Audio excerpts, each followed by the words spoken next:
तो हमारा चैप्टर 2 ख़त्म हो चुका है और हम चैप्टर 2 के प्रैक्टिस सेट को देख लेते हैं। इसमें मैंने 9 क्वेश्चंस लिखे हैं, उनके आंसर भी साथ में दिए हुए हैं। तो इसको एक बार देख लेते हैं कि इसमें क्या क्या है। तो पहला क्वेश्चन जो है वो है what is control flow in dart. ठीक है, कि डार्ट में कंट्रोल फ्लो क्या होता है। तो ये चीज़ें तो आप आराम से पढ़ सकते हैं क्योंकि ये तो एक थ्योरी है, इसमें कोई प्रैक्टिस नहीं है या कोई अलग से कोई क्वेश्चन नहीं था। तो ये तो आप खुद से पढ़ सकते हो और मैं आपको एक जनरल आइडिया दे देता हूँ, जैसे कि हमने ऑलरेडी पढ़ लिया था स्टार्टिंग में ही कि कंट्रोल फ्लो क्या करता है। तो कंट्रोल फ्लो हमें हेल्प करता है कि हम कोई डिसीज़न लेके किसी कोड ब्लॉक को एग्जीक्यूट कर सकें। ठीक है, जैसे कि हम वही इफ़ स्टेटमेंट लगाते थे, एल्स इफ लगाते थे, तो वो चीज़ें। अगला क्वेश्चन है what are different type of control flow in Dart. तो डिफरेंट टाइप होगी, जैसे कि इफ एल्स हो गया, स्विच स्टेटमेंट हो गई। ठीक है, ये लूप्स हो गए, हमारे लूप्स के अंदर हो गए, जैसे फॉर लूप हो गया, वाइल लूप हो गया, डू वाइल लूप हो गया। और फॉर के अंदर एक और फॉर होता है, वो होता है फॉर इन। हमने तो अभी तक पढ़ा था सिर्फ फॉर लूप, एक फॉर इन लूप भी होता है, वो इसके जैसे ही होता है, बट वो आप खुद से करोगे, वो इसलिए मैंने नहीं करवाया ताकि आप उस वाली फॉर लूप को खुद से रिवाइज करो। और मुझे आप कमेंट सेक्शन में बताओ कि आपको हेल्पफुल कौन सी है, फॉर लूप या फॉर इन लूप। तो थर्ड क्वेश्चन जो है वो है what is the use off switch case in Dart. तो डार्ट में जो स्विच केस का क्या यूज़ है, तो वही जैसा हमने लास्ट टाइम देखा था कि इफ़ केस में क्या होता था कि हमें बूलियन एक्सप्रेशन चाहिए होता था, बट स्विच के केस में ऐसा कुछ भी नहीं था। हम कोई भी वेरिएबल दे सकते थे, उस वेरिएबल की वैल्यू की बेसिस पे हम केसेस बनाते थे। जैसे हमने लास्ट, अगर आपको एग्जांपल याद होगी, मैंने इंट नेम का एक बनाया था डेज़ का, जिसमें मैं डेज़ देता था और उस डे के बेसिस पे मैं प्रिंट करता था कि डे कौन सा है। अगर 1 था तो संडे, 2 था मंडे, ऐसा। ठीक है, तो इसलिए हमें इसमें बूलियन एक्सप्रेशन नहीं देखना होता, इसमें हम किसी भी वेरिएबल की वैल्यू पे हम चला सकते हैं स्विच केस। तो हमारा जो नेक्स्ट क्वेश्चन है वह what is the purpose of break statement. तो ब्रेक स्टेटमेंट हम क्यों यूज़ करते हैं, ये तो अभी हमने रिसेंटली पढ़ा है कि ब्रेक स्टेटमेंट हम क्या करते थे कि एक लूप को अगर एग्जिट करना हो तब हम ब्रेक स्टेटमेंट यूज़ करते थे। और हमने जब स्विच केस यूज़ किया था तब भी हम ब्रेक यूज़ करते थे। तो इसलिए ये जो ब्रेक स्टेटमेंट है ये 2 जगह यूज़ हो सकती है, एक तो लूप के अंदर और दूसरा स्विच केस के अंदर।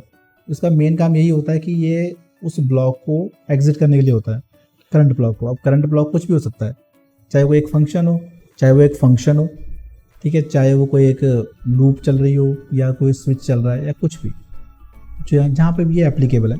बट रोल इसका वही होगा कि ये एग्जिट करने के लिए होता है उस कोड ब्लॉक को। तो नेक्स्ट जो हमारा क्वेश्चन है वो है what is the use of continue statement. तो ये भी हमने लास्ट टाइम पढ़ लिया था कि ब्रेक की तरह ही कंटिन्यू होता है, बट कंटिन्यू क्या करता है कि वो करंट आइटरेशन को स्किप करता है सिर्फ। ठीक है ना, वो एग्जिट नहीं करता, वो करंट वाली को स्किप कर देगा।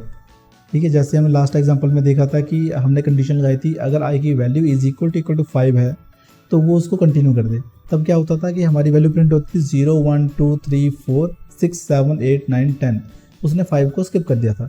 तो उस केस में हम यूज़ करते हैं कंटिन्यू, कि अगर हमने एक स्पेसिफिक आइट्रेशन को स्किप करना है। आइट्रेशन मतलब जो उस लूप का 1 बाय 1 जो कोड ब्लॉक एग्जीक्यूट होता है उसको आइट्रेशन बोलते हैं। नेक्स्ट क्वेश्चन है what is an infinite loop in Dart. तो ये देखो, ये वही चीज़ है जो मेरे से मिस्टेक हो गई थी वाइल लूप में, कि मैंने गलती से उसको इंक्रीमेंट डिक्रीमेंट नहीं किया था, तो वो लूप चलनी बंद ही नहीं हुई, वो चलती गई और वो ब्राउज़र को फ्रीज़ कर गई थी। ठीक है ना, उसको हम इनफाइनाइट लूप बोलते हैं।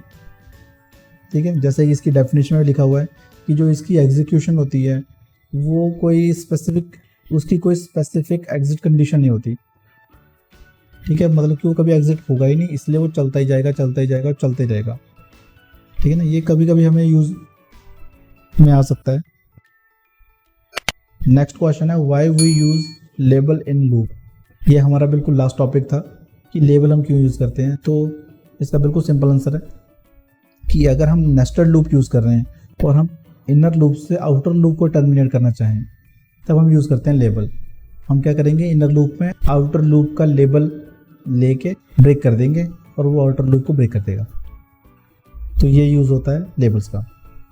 नेक्स्ट क्वेश्चन है how do you iterate over a list in Dart. तो डार्ट में लिस्ट पे आइट्रेट करने के लिए हम फॉर लूप यूज़ कर सकते थे, बट फॉर की जगह अगर हम फॉर इन लूप यूज़ करें तो वो ज़्यादा बेटर रहेगा, क्योंकि फॉर इन लूप जो है उसका एक आर्गुमेंट जो होता है वो लिस्ट टाइप का होता है, और जो दूसरा आर्गुमेंट होता है वो लिस्ट का वो पर्टिकुलर एलिमेंट होता है।